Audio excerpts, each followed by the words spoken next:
Trabaho ang hanap mo? Chismis at tips ang dala ko. Oh my God! Kaya tara, matuto ng tips para sa mga bagong marino.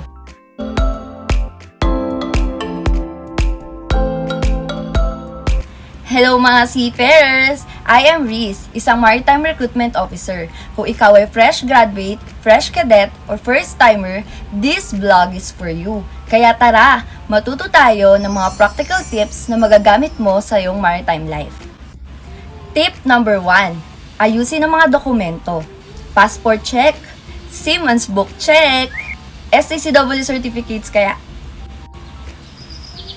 Kailangan siguraduhin valid lahat ng dokumento dahil kahit gaano ka kagaling, kung kulang ang dokumento mo, hindi ka makakasampa. Parang interview na walang resume. Tip number 2. Polish your resume. Hindi to Facebook bio. Kaya keep it clear, simple, and professional. Highlight your OJT, trainings, and certificate. At please, huwag niyong ilalagay yung hobby na Mobile Legend. Tip number 3. Be interview ready.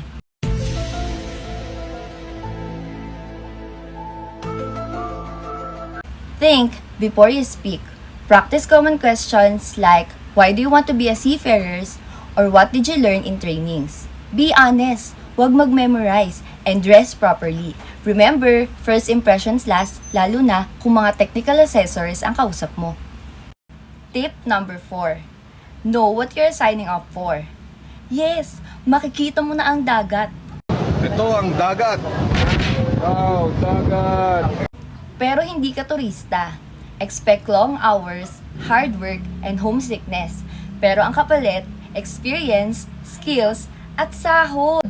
Pero hindi mo bibili ng iPhone 16 ha? Para kang di nag-grade 2.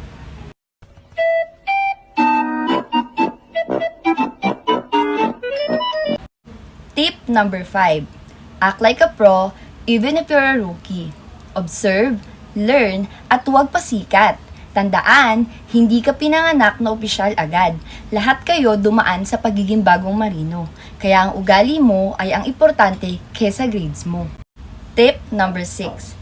Pack smart.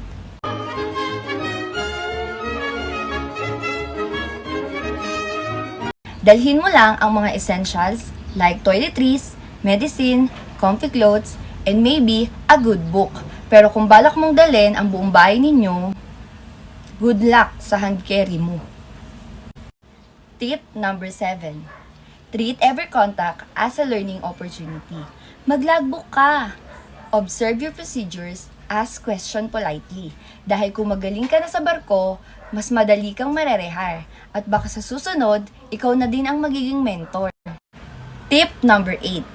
Learn to work with a team. Hindi lang ikaw ang tao sa barko. Marami kayong kasama na galing sa iba't ibang bansa. Kaya be professional and respectful. Walang lugar ang pagiging attitude mo at toxic sa barko. Kaya kahit anong galing mo, hindi ka nila gugustuhin makasama ulit.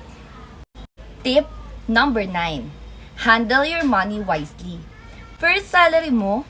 Congrats! Pero bago ka mag-shopping spree, think long term. Save and invest. Dahil hindi habang buhay ay nasa dagat ka. Unless gusto mo maging jellyfish. Number 10. Deal with the legit manning agencies. Check mo kung legit ba yung manning agency na kausap mo. Huwag ka basta-basta mag-release o magbibigay ng pera dahil baka imbis na barko yung sakyan mo, yung emosyon mo. Life at sea is very challenging and rewarding. Be smart, stay humble, and always keep learning. And if you ever feel lost, relax. Lahat ng veteranong marino ay dumaan din sa pagiging bago.